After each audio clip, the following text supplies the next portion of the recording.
Uh, the triumph, of course, of our classical symphonists was to combine the choric and the strophic into a third kind that we can perfectly well call, to keep up the Greek nomenclature, spastic.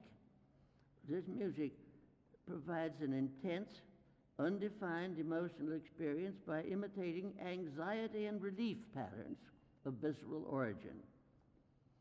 But it recalls at the same time patterns of physical movement, of song, and of speech. Unmasking music's meaning completely, of course, is never possible because the best music has many layers of meaning. It can mean many different things all at once. And indeed, its multiple meanings combined into a seemingly organic structure are what give it depth. And since multiple meaning in art is necessity obscure, nobody can ever say just what a symphony or sonata is about. The best you can do is to identify the work as a public statement of private things. All good symphonies, of course, are that. If their language as well as their meaning is unclear, they cease to be public statements. And if the things they express are not really private, then the whole work goes superficial, like advertising copy or newspaper editorials, both of which are single-minded, one-dimensional, and lack richness. Well, let's say that you've heard the piece, remembered it a little, thought about it some, and are at work writing a review. Do please try, I used to ask my assistants to make me think I was at the concert. Give me the illusion that I heard what you heard, and for heaven's sake, don't grade artists as if they were school children or eggs. When you write a review, you're not giving an examination, you're taking one. The subject of your exam is the musical event you've just attended. Write me a paper about it. Tell me what took place when and where, and find somewhere a theme for an essay which you can offer to your readers for their information. Describe a piece of music and give me an inkling of what both it and its interpreters were or may have been up to. Don't try very hard to express your own feelings about these things, because your feelings will come through automatically in your choice of words. Put your mind on the music and forget yourself, of course. Above all, see to it that your workmanship as a writer is as careful as that of the artist you are reviewing. But the deadline approaches, and now you must read over what you've written. Well, I say read it 3 times. Once for grammar and syntax, again to be sure you've got in at least a little part of what you had hoped or meant to say, and then a 3rd time to be absolutely sure that you are willing to mean what you really have said. If you're not, then you cut off that last paragraph of opinion, and if you are, then you send it down to the printers. And in less than an hour, it's on the street with all of its imperfections, permanent and irrevocable. Now that is the end of my formal speech. I am willing and eager to be questioned, bear-baited, or tormented. And if everybody has to go home, it's a good time. I will ask Mr. Kupal, however, to sort of translate your questions to me, because I don't hear so good. And he will hear what you say, then he will tell me what it was.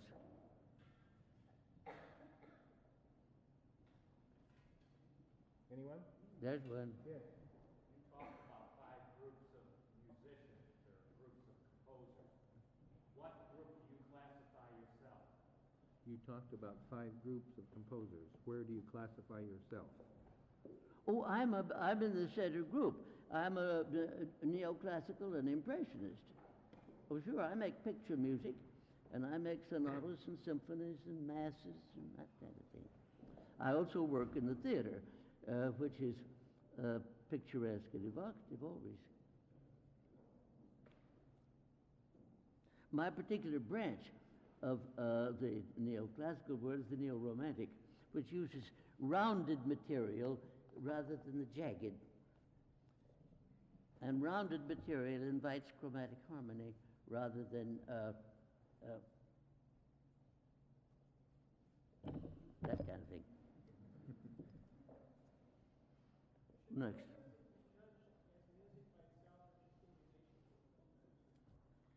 Should film music be judged by itself as music? Should film music be judged by itself, separate from the, well, it's the same problem in all show business. In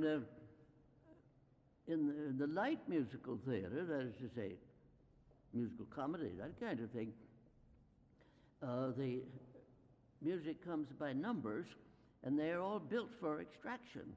They can survive separately in gramophone records and in public performances of all kinds. Music which is structured for its subject and occasion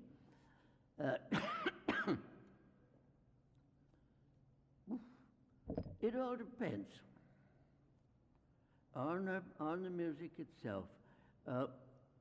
Ballet music, of course, is the music of our time, which is the most demanding with regard to structure. Ballet music consisting of individual numbers doesn't hold up very long.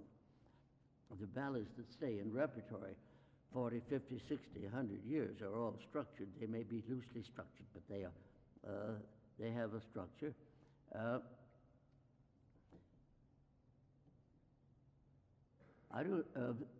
Film music is not always even perceptible. It used to be the boast of the Hollywood composers that their music was not intended to be heard consciously. I think that's a mistake to aim at a thing like that. I think music should raise the consciousness of the visual spectacle. And it should follow just under the level of attention, you see, so it can support what it's hired to support. But no composer of film music is hired to write a concert piece. With luck, you may get a concert suite, orchestral suite out of a film score.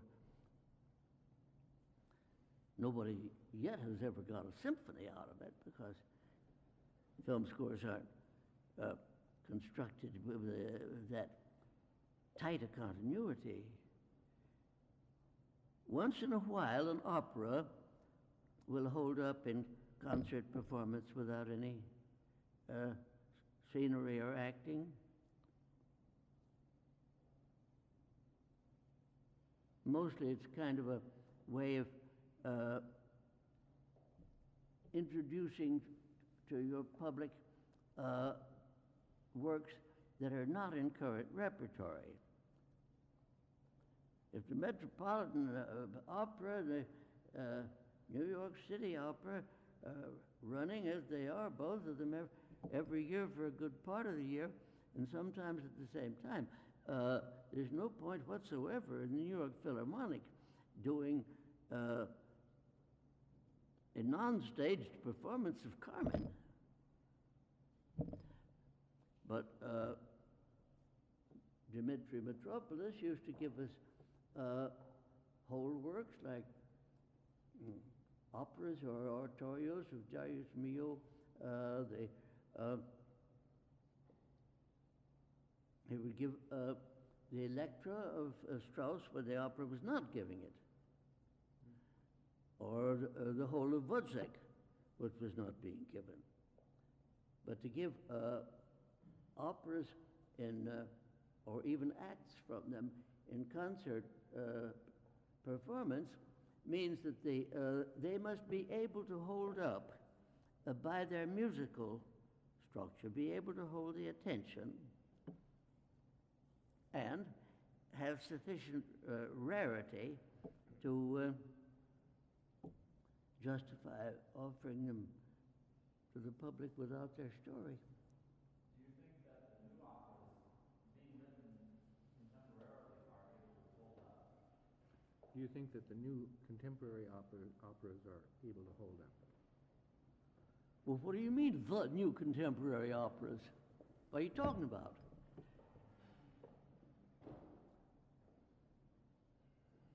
The new contemporary operas? Hey, what do you mean by new?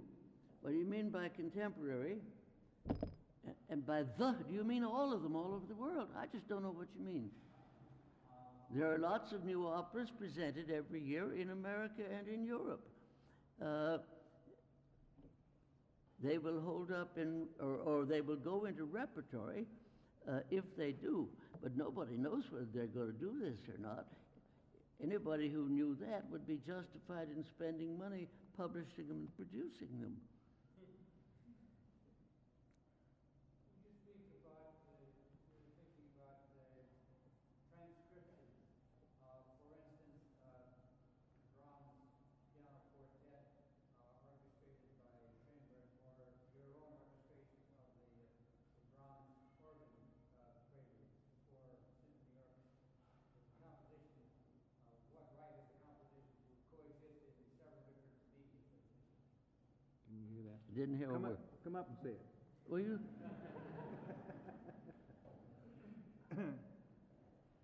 He's talking about transcriptions, such as transcription of Brahms' quartet for.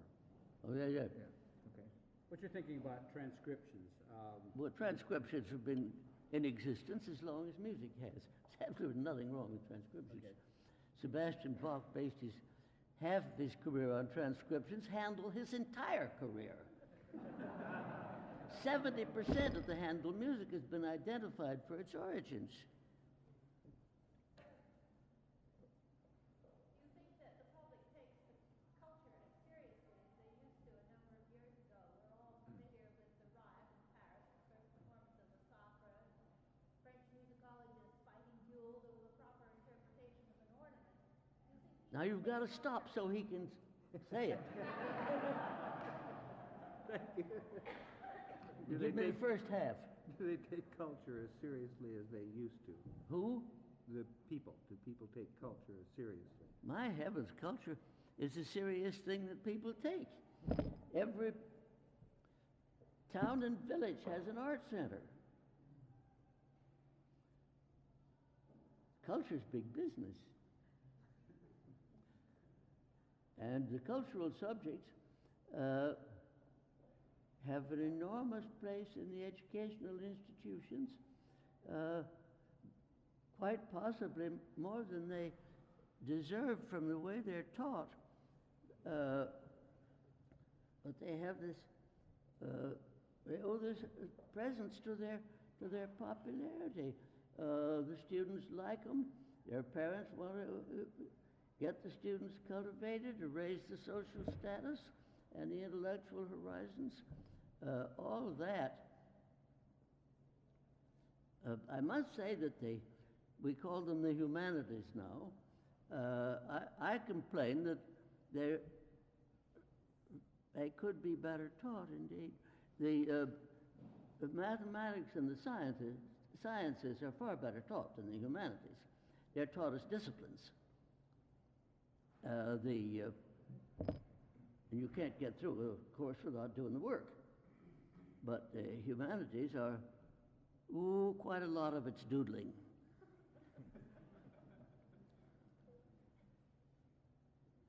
Do you think reviewers of phonograph records should have the same objective and work to the same standards as you have for reviewers of concerts? Should reviewers of phonograph records work to the same standards as you did in the newspaper? All reviewers have to work to the same standards if they're going to be taken seriously.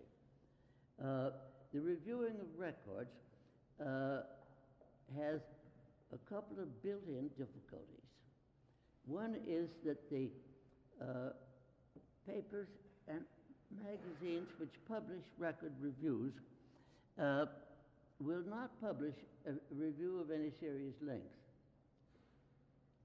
So the record review, it's always short, and sometimes for that a bit superficial.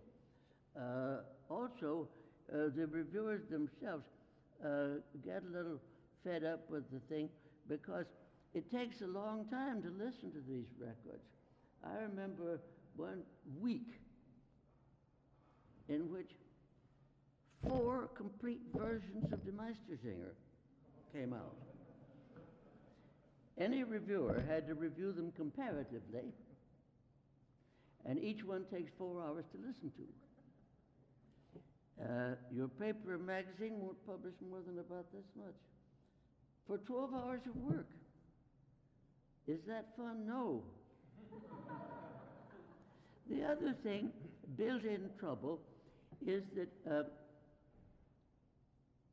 recordings are listened to alone. One little man all alone in one little room with that record. Well, what happens is that the record reviewers take enormous dislikes to certain works or artists, or enormous passionate devotions. It becomes a form of solitary prayer, and there they are with God and Toscanini.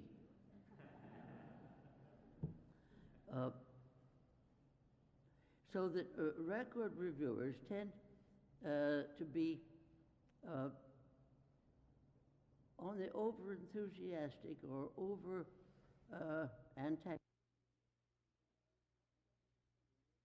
It does not cover becomingly in the monthly magazines. The best music reviewing appears in the dailies and the weeklies, and then the investigation in depth appears in the scholarly magazines, which are quarterlies. But the monthly periodicals, they go to press too early, and the event's cold by the time it comes out.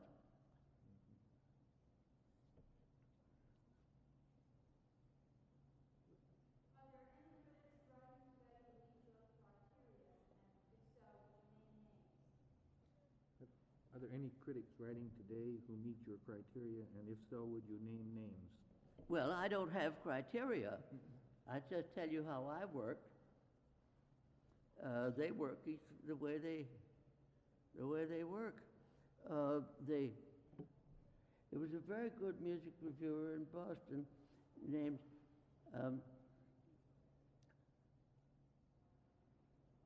Steinberg, who worked on the Globe. Well, then about 3 years ago, he went to work for the Boston Symphony, and now he works for the San Francisco Symphony. He is, as we would say, allowed himself to be hired by management.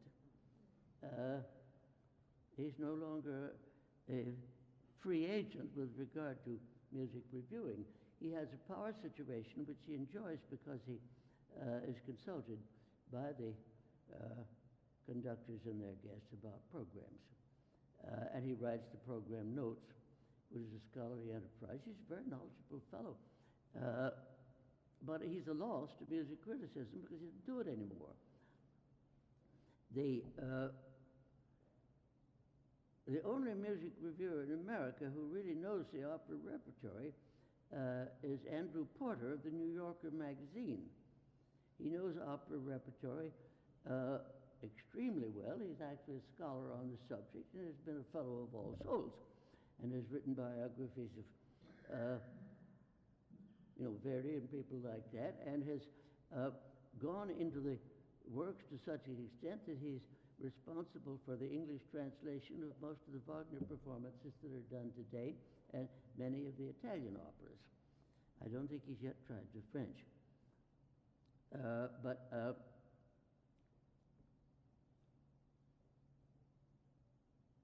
There was a fellow named Kenyon who was assistant on the New Yorker to Andrew Porter, who came over from England. Of course, Porter came from the Financial Times.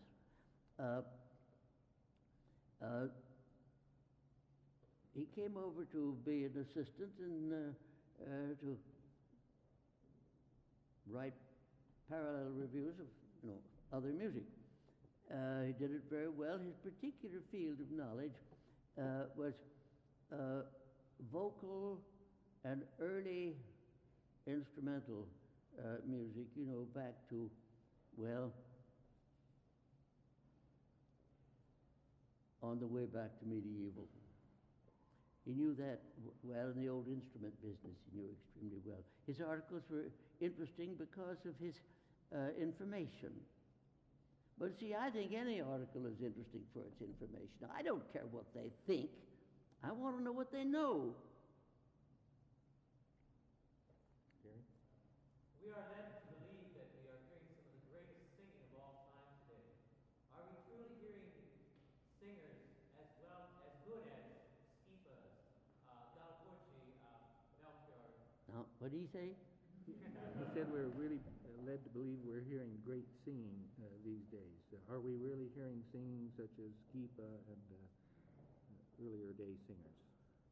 Well, you're talking to a man in his late 80s who has heard practically all the singing there was over the last 75 years.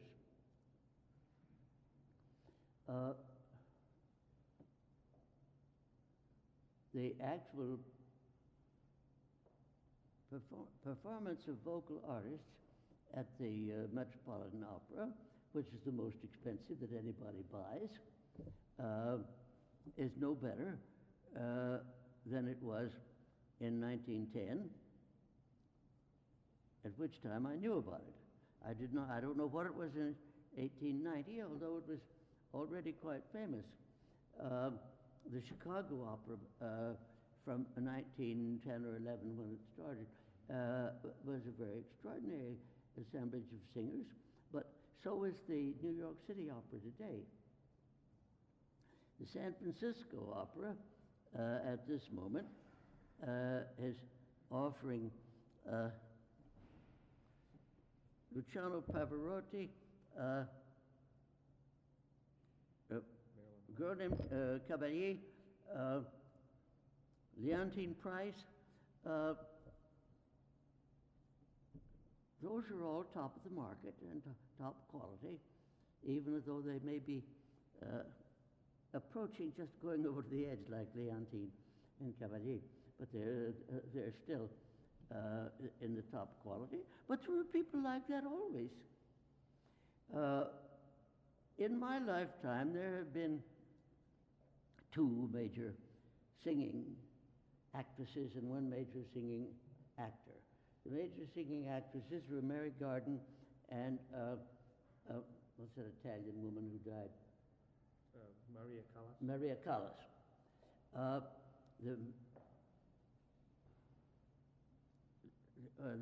It was a Russian, the good bass. Shaliapin? Shaliapin. He was a singing actor. Singing actors aren't anything you can prepare for or really cultivate very well, because acting is not essential to the opera, and in almost all operatic circumstances, you will do better to, at all costs, prevent your singers from acting. If allowed to act, they will stagger, stumble, and lurch. They will also mug. Now, mugging is wholly inappropriate because you sing with your face, and there isn't anything else you can do with it while singing. Also, in opera, you act with your voice. So it doesn't really make any difference whether you run around or do inappropriate things. The less you move, actually, the better. I must say, Kirsten Flagstad had a fine general rule of practice. She'd figured out what the good spot on the Metropolitan stage was, which was downstage center, about 10 feet back from the footlights. Nobody uses footlights anymore, but they're there. Well, she knew that that's where the voice sounded best from. That's where she sang from. She stood there and she sang in beautiful vocalization and perfectly clear German, which was the only language she ever sang there. I don't think, well, you can remember a certain unforgettable voices and skills.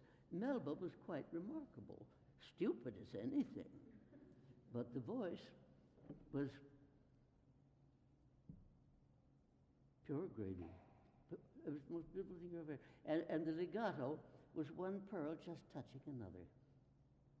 It didn't smear. She sang words here and there. I have a recording of her singing in Marriage of Figaro, the most extraordinary accent. Voi qui sapete.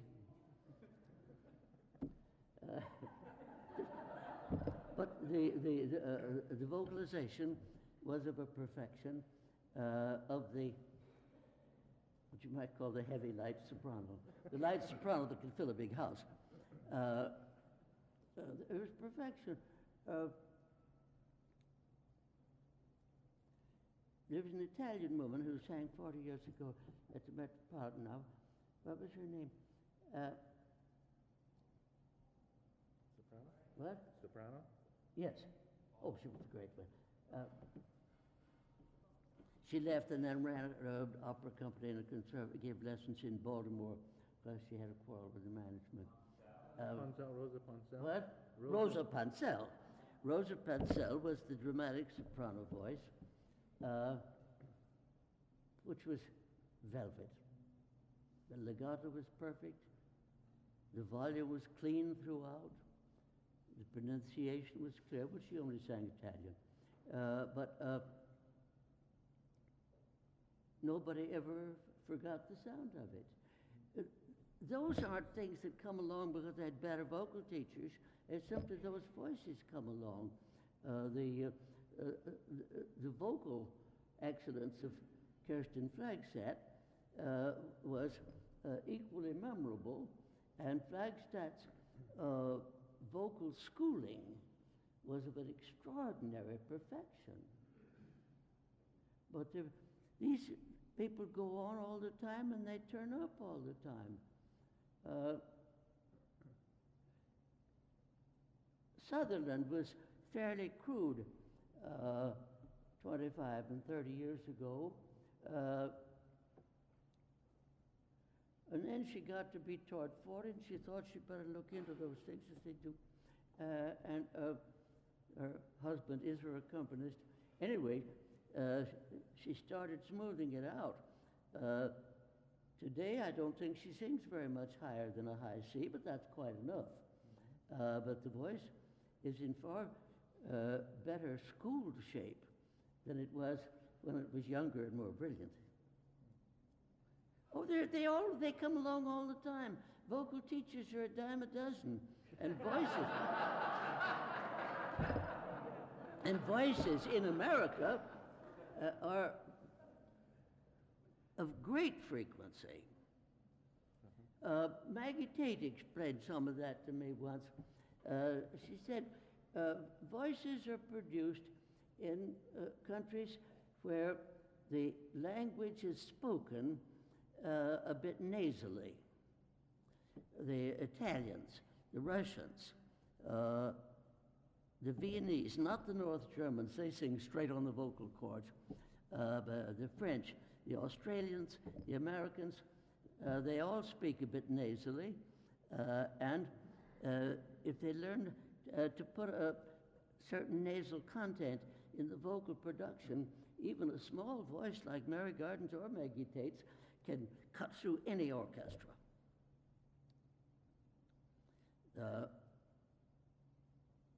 They grow everywhere.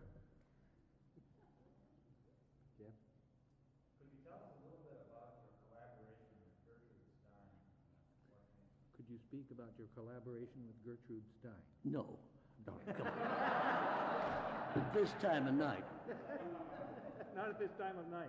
If you want to ask me a specific question, I will answer it. But I'm not going to start making you a 45-minute speech about it. I was close friends with Gertrude Stein for 20 years, and with Alice Toklas for another 20. Gertrude and Stein and I wrote 2 operas together. We were very close friends. So anything else? A woman came to me several years ago. She was doing a television film about Gertrude Stein. You've probably all seen it. It toured around the colleges and the public television a good deal. So it's a very good film indeed. As a matter of fact, I'm in it. She came to see me and she said, I'm planning to do a film about Gertrude Stein. Will you tell me all about her? And I said, well, what do you know and what don't you know? She says, I don't really know very much. And I said, well, look, there are lots of books. You read them. You go home from here and do your homework. And then you come back and I'll tell you what's not in the books. Which she did, and she made an excellent film. But let's just drop that now. What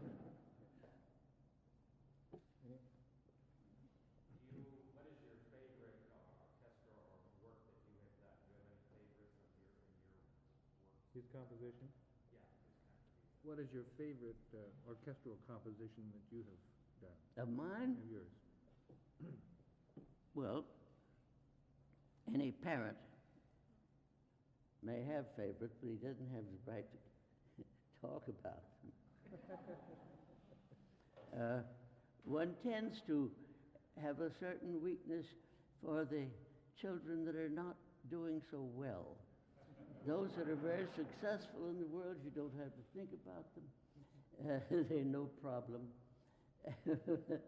But there are certain works, and you always hoping they're sleepers and are going to build up into a wider distribution.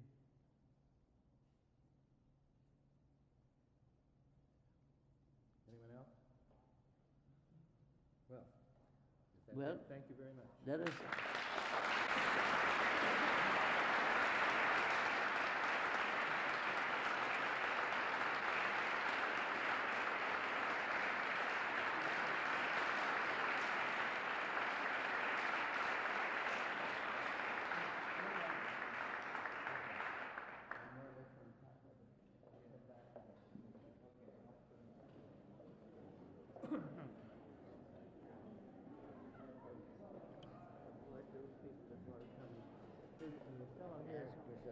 Well, there's a man here who has 2 of your records he would like to have you.